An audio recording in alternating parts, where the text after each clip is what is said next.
get right to it. I was the type that always thought that a good leader is one who actually leads by example. One who doesn't have a problem with doing what they tell someone else to do. Some of us, I feel, has been sent off to do something that the person who sent you to do it won't even do themselves. Is that a good leader or a bad leader? Bad leader. That's a sentence. He's trying to say. Or is he smart for using his people accordingly? That's why he's trying to say. You're not supposed to let somebody do something you don't do.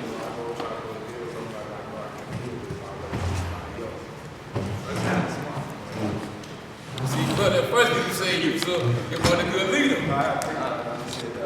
Right. So what you were saying, I hear you go ahead. My bad. What you say? Like he's sending you off. It's not.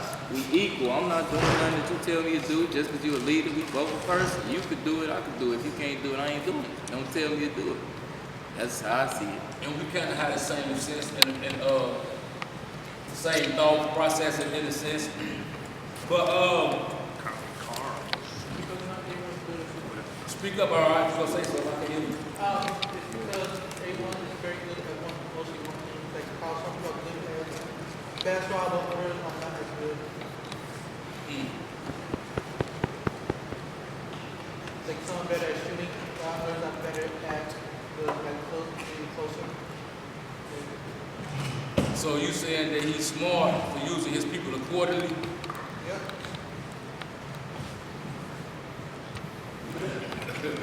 Hold on, let me see.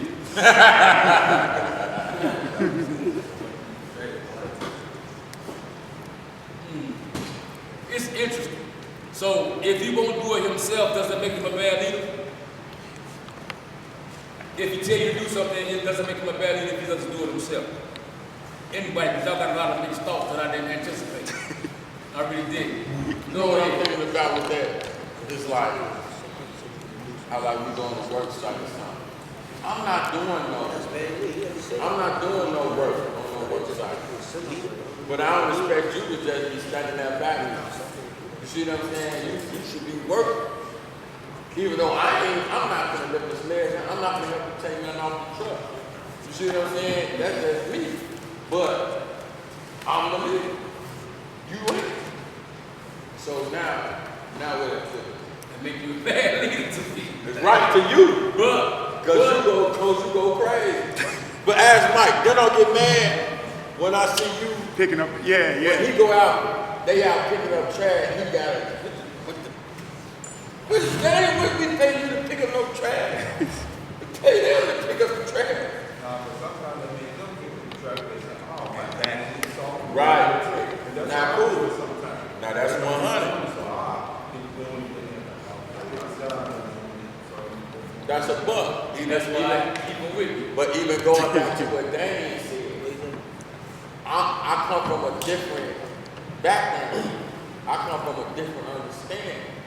Because you don't do what you gonna follow your last order, or it's an issue, and that's what it follow your last order. This wasn't no suggestion. This wasn't no ask you how you feel. It don't matter if I'm going or not. You gonna follow your last order, or it's a backlash. So now we get now I'm conflicted, but now I'm learning what leadership really is. All right, now hold on. Exactly. Because both of y'all touched some things and you was going to get ready to touch something else. But if you've been on the work site with me, then you know that I work just as hard as the crew when needed. And what that does, I feel, is ease the person. It gives them a sense of togetherness, so when I do tell them to do something, it won't be a problem. Not only that, sometimes it's just me setting the pace and showing the crew how we should be moving. Or maybe I have to show them what we have to do. You see what I'm saying? It's a lot of different things why I feel like an important role in leadership is being able to do the same things that you tell your guys to do. That's why it is. I feel like it gives us that togetherness. Like, okay, cool. Once I see you go do something, or actually go do something, or tell you to go do something, you already know it's all good because if you need some help, I'm coming. I feel like it empowers them to do more. You know what I'm saying? They go a little bit harder and don't have an attitude when they actually do something, when they told to do something. Because they know I'm there with them. I'm just not sending them out there just to be on their own or trying to get down on them or trying to treat them. No, that ain't what it is. But at the same time, we got a job to do. Let's do it. And if you ain't doing it, if you ain't moving, you got to ride or you got to go or you're going to be back. You see what I'm saying? So let's bring us to the next thing is, and that's leadership isn't always easy. You have to deal with everyone's attitudes, personalities, and upbringings on the fly though. Let's do this right there and there. Leaders have to make all the tough decisions that could ultimately help or destroy the mission. So my question is, that I ask myself and to the class, do you think leadership is easy? Why or why not? I mean, it's a question that's being proposed, but you don't have to answer it.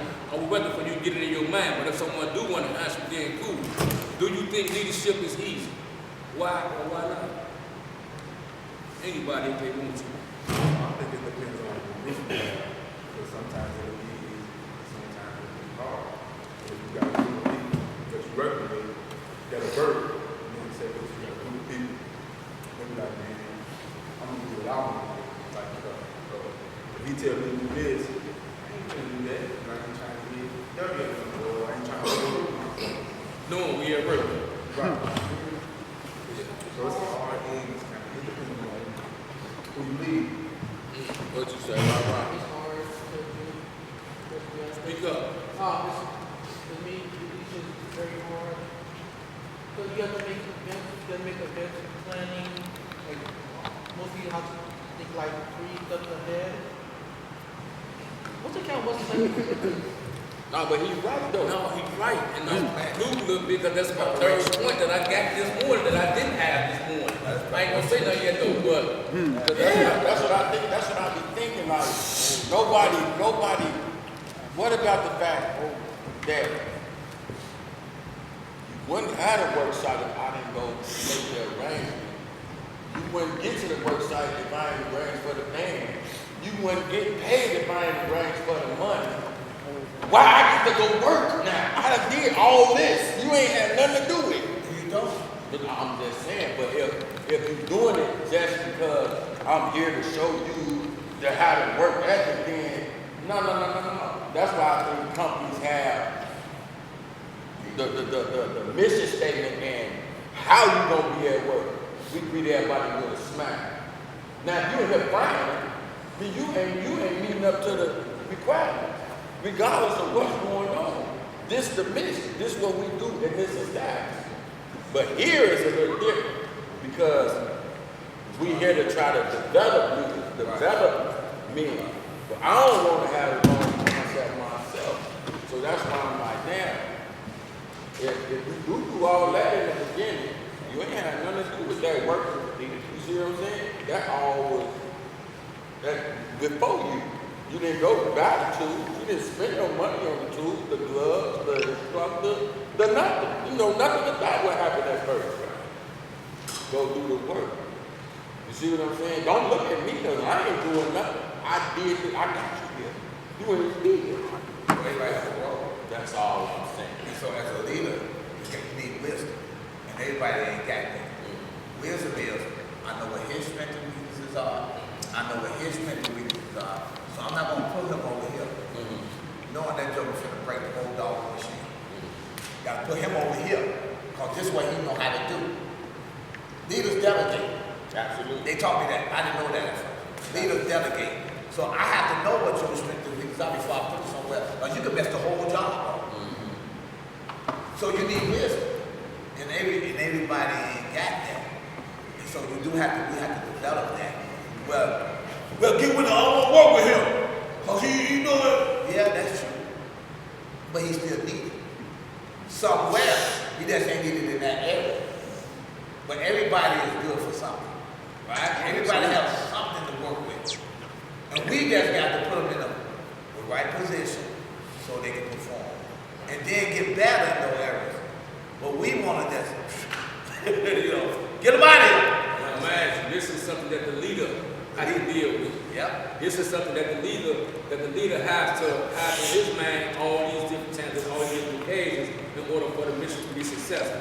But before we get off to the scripture right now, we're about to read a story, and it's a lot of moving pieces in the story. There's a lot going on. Is anybody here familiar with David and Bathsheba? Bathsheba, the lady? No, she's not the prostitute. So that's good. I'm glad nobody knows that it's going to be an interesting story. So I'm glad it's early. I need everybody to just pay attention to it because it's, we're going to 2 Samuel. Y'all can go there. 2 Samuel chapter 11. And this is King David that we're going to be talking about. That was the second king over the children of Israel. I mean, he's one that, when the Bible says, man after God's own heart, this is whom they are speaking of. He had the promise from God that his heir would always rule on the throne. So it's like, this is like a major person in the Bible to me. But on this story, we're going to see some different things that transpired and took place. And after we get done with reading this chapter, we're going to point out a couple things that's good for leadership.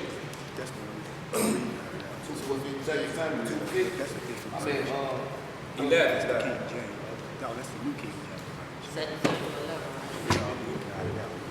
This is chapter 11? The whole chapter 11. Verse 1? Yeah, so pay attention to draw off the story, man, because it's interesting. We're Glenn there. All right, cool. I know Glenn, I like sometimes. Rob, I pay attention to these two. I need you to pay attention. You read this yesterday? Oh, that was just yesterday? Okay, let's make that happen. Okay, good. Y'all ready? I'm going to read it. I just want y'all to follow with me. Y'all got it? Everybody got it? Hey, you got it? Say go to my bad. That's why I need you to go to it. You need to pay attention because it's good for you. You're going to see some stuff that you're going to find interesting. Okay. 258. 2 Samuel. I was already right. We good. See, that means you need to read it. That means you need to pay attention to it. Chapter 11. Oh yeah, come on, sit down, man. How you been? You right on time. Good to see you, man. Y'all laughing, y'all think this shit funny. They just agree you back. Like brotherly love.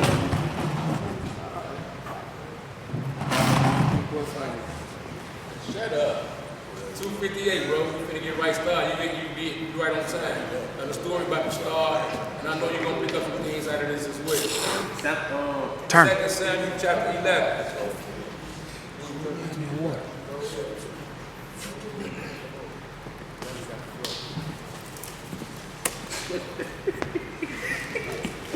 Who is that over there on the side? Julie, you pay attention. No, we're there to pay attention.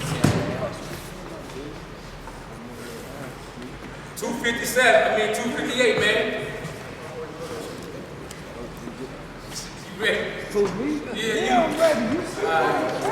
Get there. So I need y'all to follow this story. Come on, y'all ready? Life focus, y'all ready? Chapter 11. All right, it reads, in the spring of the year, when kings normally go out to war, David sent Joab, an Israelite army, and the Israelite army to fight the Ammonites. They destroyed the Ammonite army and laid siege to the city of Rabbah. However, David stayed behind in Jerusalem. Late one afternoon, after his midday rest, David got out of bed and was walking on the roof of the palace. As he looked out over the city, he noticed a woman of unusual beauty taking a bath.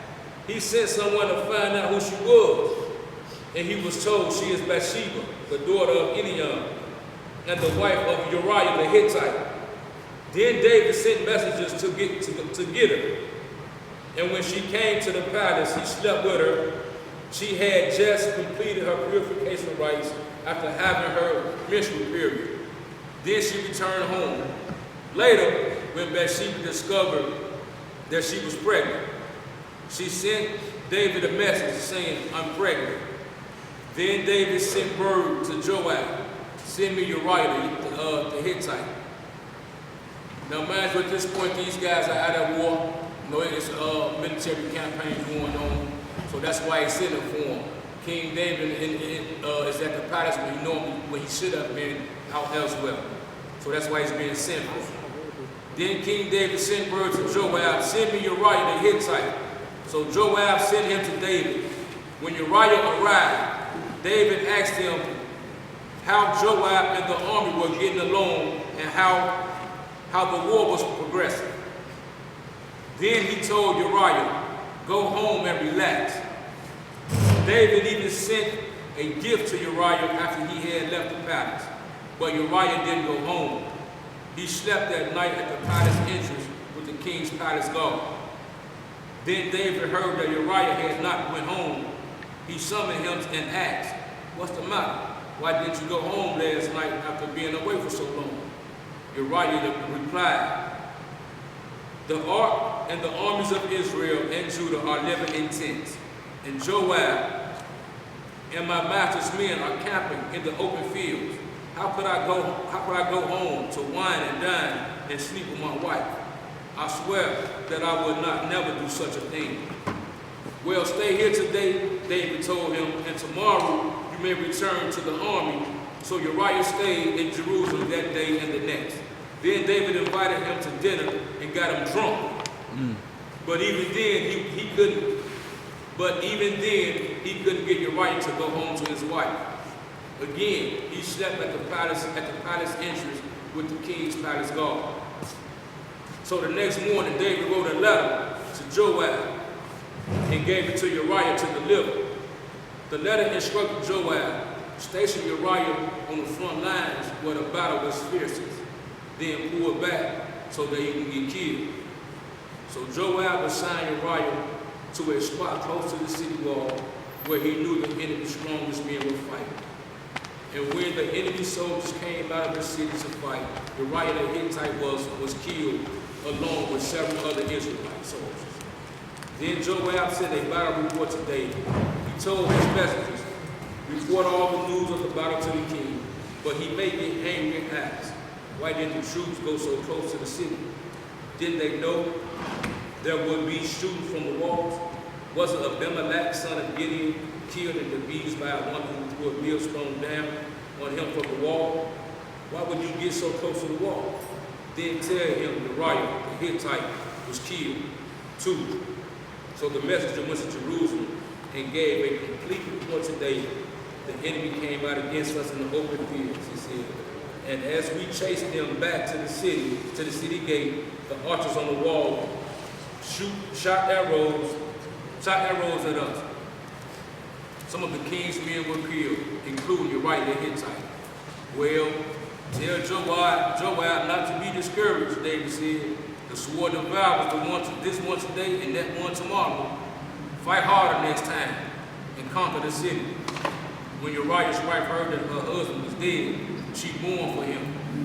When the period of mourning was over, David sent for her and brought her to the palace.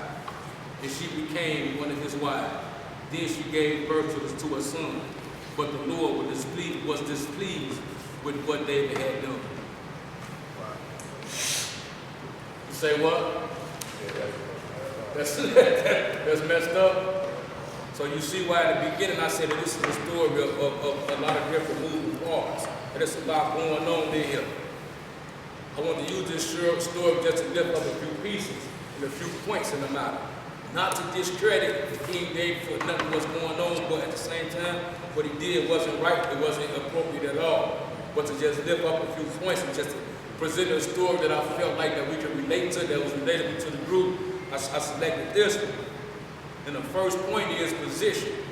I want y'all to look back to verses 1 and 2. And I'm going to read it where it says, in the springtime, in the spring of the year, is when kings normally go out to war. David sent Joab, the Israelite army to fight the Ammonites. They destroyed them, and the Ammonite army laid siege to the city of Bar. David stayed behind in Jerusalem. The problem with this is, right here, if you read and pay attention to it, David was supposed to be at war. He wasn't there. He wasn't at war. So my point is he was out of position. Now that's in war. I want to relate this and bring it back to us now. What are we out of position in our lives? What do we got going on, or what should we be in our minds that would have us in position as being leaders? Because we're all in here leading over something. It may not be nothing large, but it could be your family, your children, whatever the situation may be. You are a leader over something. Somebody looking up to you about something. And if they're not, then you really need to reposition yourself. You really need to think about what's going on, what you got going on, and see why you're not a leader over something. If you're not a leader over anything, this is just my belief, then I feel like you're out of position. And you need to reposition yourself. Get back where you need to be at, get in position, and allow yourself to be used how you need to be used. I think this is one of the points in being a leader. One of the points that will help a leader to be better in his leadership by being in position. Because it's hard for us to run a play, a mission, you know what I'm saying? And we got the mission, we got what we're gonna do. And I tell you to meet you over there, I'm gonna throw the ball to you over there, but you go over there. You in the wrong space. We'll never get it completed. Or if I tell you bring the drop ball to the first ball, you take it to the backyard. You out of position, you in different places. We need to be where we need to be in order to be effective in what we're doing. It's easier to tell a person to their face something than to send them a text. Your child listens to you more when you're telling them like, man, sit down, instead of them telling them to their mom, your daddy said sit down on the phone. If you right there, then you probably don't have to say something, but hey, see what I'm saying? So it's a different thing when you're in position. That's all I'm saying. When we in position, you're supposed to be where you're supposed to be, the outcome is different, as we'll see as we go on throughout the story. But before we go to the second point, I want to look at verse 13 real quick and ask a question.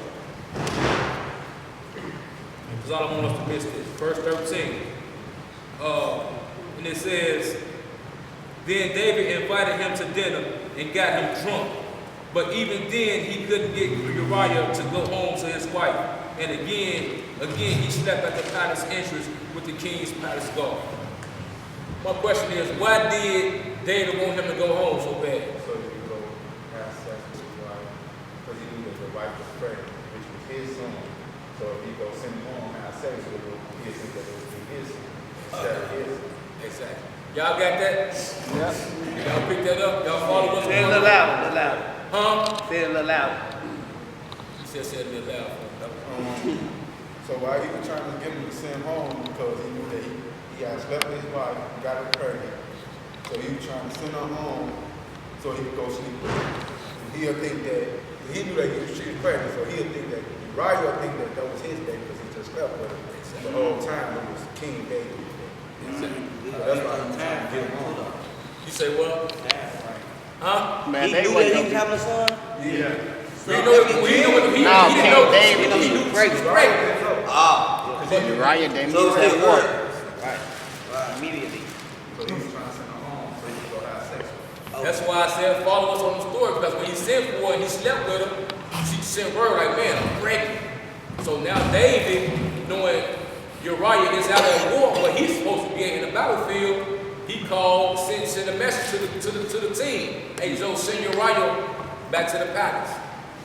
And that was what it was. My thing is, was Uriah out of position? You told you to go home. You went to the bottom, going to sleep with the soldiers, with the armed guard, and not go home. I'm just saying. He'll still be here if he would listen. The reason why he got to go home because Hey. You see his I hear you.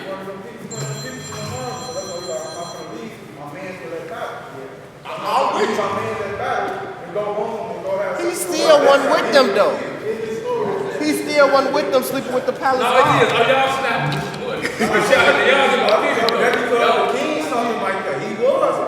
But he wasn't with them no more. Sleeping outside. So he was in position. But David said, he didn't leave, but he didn't leave on his own. So he got Sent for him. And you came when the king said come home. Come holler at you there when the king said go home. You ain't do that. So you pick and choose the orders you want to follow. Right, he was in the right position at home. No, he didn't write the position, he was in the army. When the king sent for you, he was saying you only at the war because the king said go to war. Because that's what he do. And he sent you to But they don't think that's what he do. But it wasn't right. It wasn't. I know you're going to try to justify it. No, it wasn't that. But I'm telling you that. Soldiers in war. It already said that when kings go to war. So everybody goes to war at this time. Soldiers and kings. So he was right where he's supposed to be at. He moved him. He repositioned him, which was wrong. Right. That put him out of position now because somebody else misled him. He was misled. So that's why he started out. You got to watch who you listen to. Because you can be in position and be misled. Now and follow somebody. Now you're out of position. I mean, you got that from the story. I got it. If you listen, you will still be alive. The king told you to go home. You want to do what you want to do, and it costs your ass your life. So now there you go. So don't be mad. He still would have been alive. He still would have walked it off. Still would have walked But out. remember, you still would have walked that off. But not listening got you killed. But he been a protector. That's right. Not listening got him killed. And that's our next point. Maybe you do that. Now let's go. Now, the next point. I mean, you say it could be, some people say that's how his loyalty got killed. Not loyalty, No. not loyalty might be the right word. Or his commitment to the mission got him killed. Loyalty. No, it was King David, but it was his wife. You're Right. Anybody else need to go over it again? No. We don't need to go over it again. We know what happened. You know what happened? Yeah. Right. Trying to send him home drunk at that. They trying to send him home drunk. Right. He was saying, hold on, let me get a recap real quick.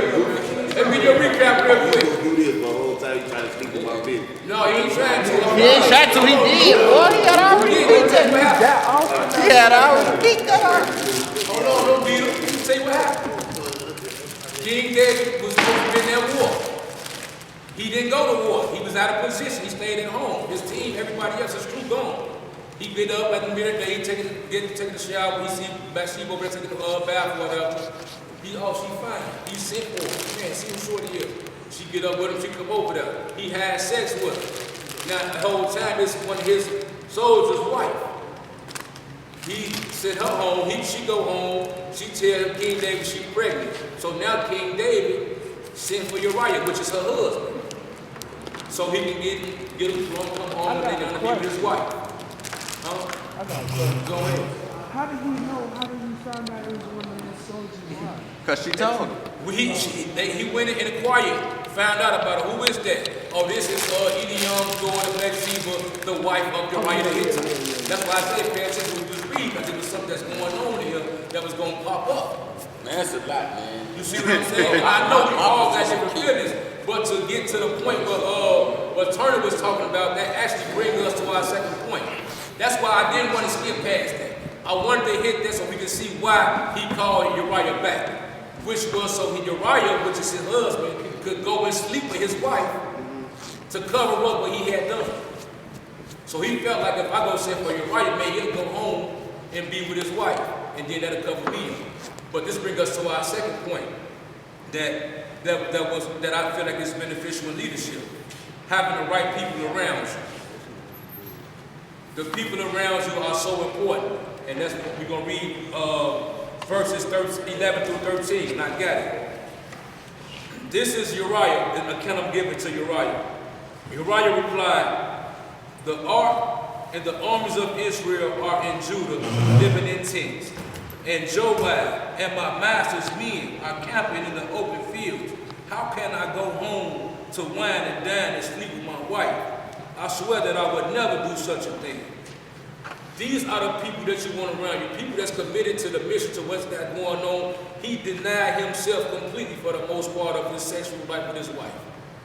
Why? Because his guys, the people that he loved, the things that he believed in, they was out of the field. So he felt like, man, I can't give myself the comfort and the satisfaction of going home and do this when I know what they got going on in the field.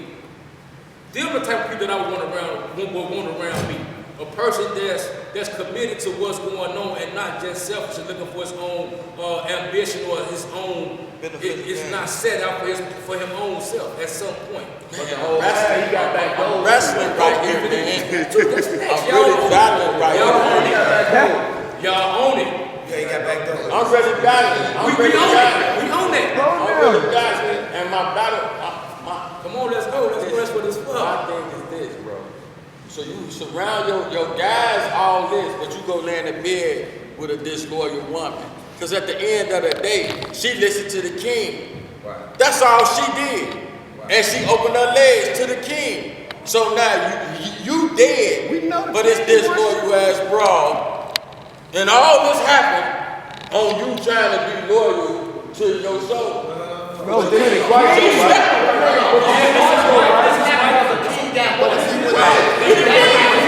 Now there's a bad example. That started those whole story.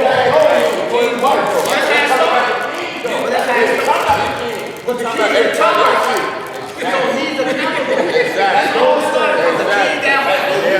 And that's what happened. And we gonna get to the box. We gonna get to that. But that's why he got put on TV. We gonna get to that. But he also had a real one thing to go home to my water.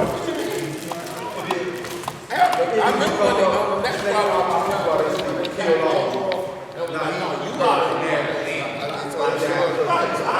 Okay, now let's keep. Hey, I'm glad it's doing what it's doing, but hit me out real quick.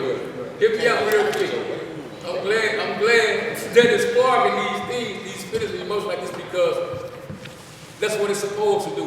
But let's keep in mind too. I just want to get 3 points out of here. I ain't want to like. No, this put the good. focus on what's happening. You see what I'm saying? No, I'm glad. I'm so thankful. But let's keep 2. Let's keep 2 and 3 together. So, no, we finna get to that, Luke. We finna get to it.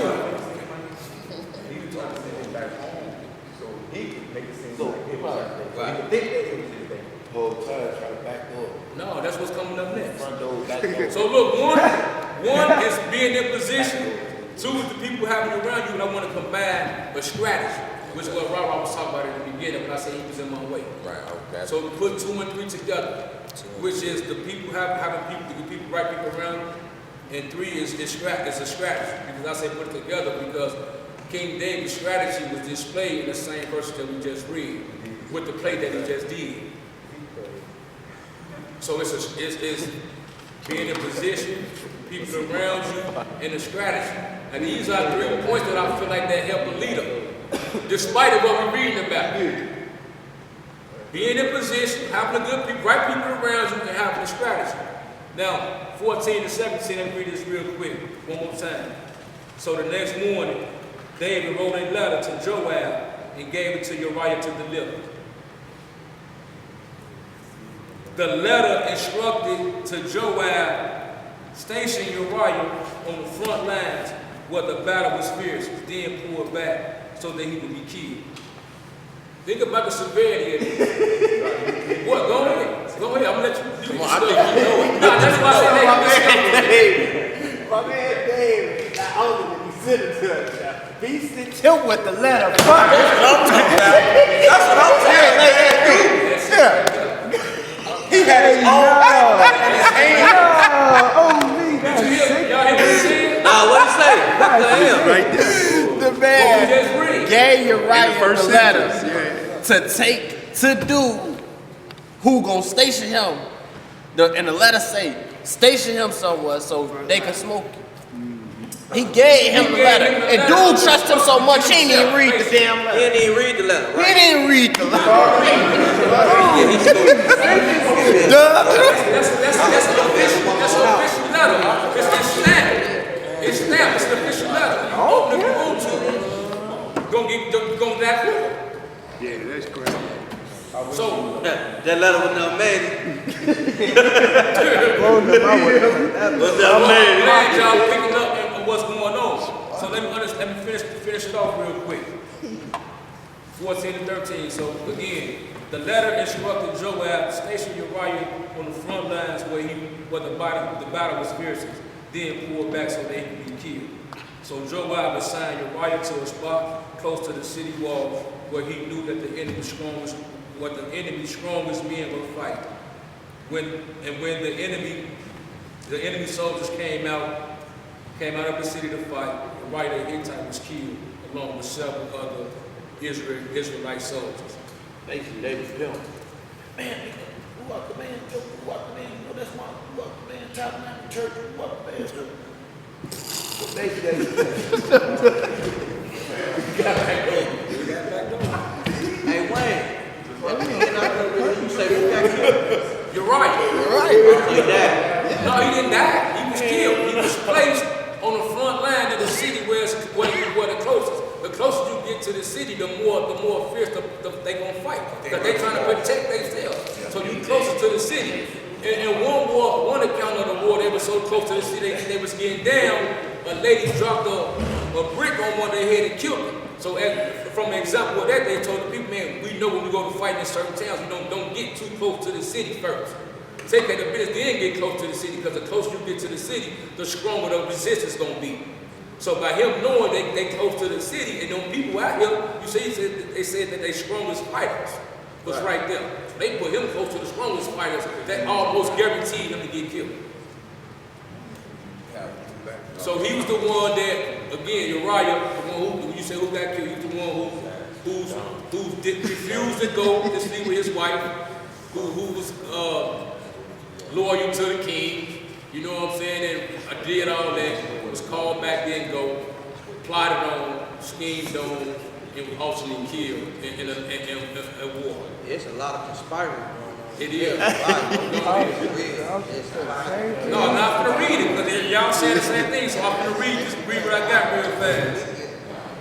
Now read this, check this out real quick, follow me real fast. Backdooring and snake plays ain't just started, man. This is something that's been in play all along. It ain't just started, so this ain't nothing new that me and my cousin killing his cousin and brother killing, but this ain't nothing that just started happening. You see what I'm saying? So people been plotting and scheming to advance themselves, brother, for the longest. And the back door was actually King David's strategy.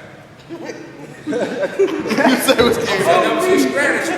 He'll be out. It's always He'll be out. However we feel about it, however this disgusting it may have been, but that was his strategy.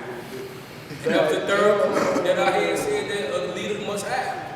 A strategy. A strategy. But let's think about this before we get up out of here. Let's think about this. It all started because King David. Hold on, hear me out real fast, Luke. I know we feel some type of way, and I thank God that it did what it needed to do. But understand this real quick before we close out. And Daddy touched on this morning. This all started because King David wasn't where he was supposed to be. All this happened. None of this would have never happened if King David was in position and was where he was supposed to have been. And in the war, right? Yeah. Off that war. In the war. Off that war. Why did he have to be there? Why he have to be at war? Because that's what the That's kings what do. the king do. Why does the king have to be there? Because he got called. Why is the reason why the king had to be there? To lead. Why? Tell us why. The king had to be Urban, there. you going too Hold on, deep. the other time, this happened again, and Joab, the commander of the army, told David, come now, because we're about to take the city. If I take the city, I'm going to be the king. I'm going to wear the crown. So you better come right now, because we're about to take the city. So the city can become yours. Was this like a Roman Greek Empire thing? No. Nah, that's like If he was the king don't supposed to be at the war. He should make efforts to the war. Nah, you gotta be there to conquer. You gotta be there to conquer.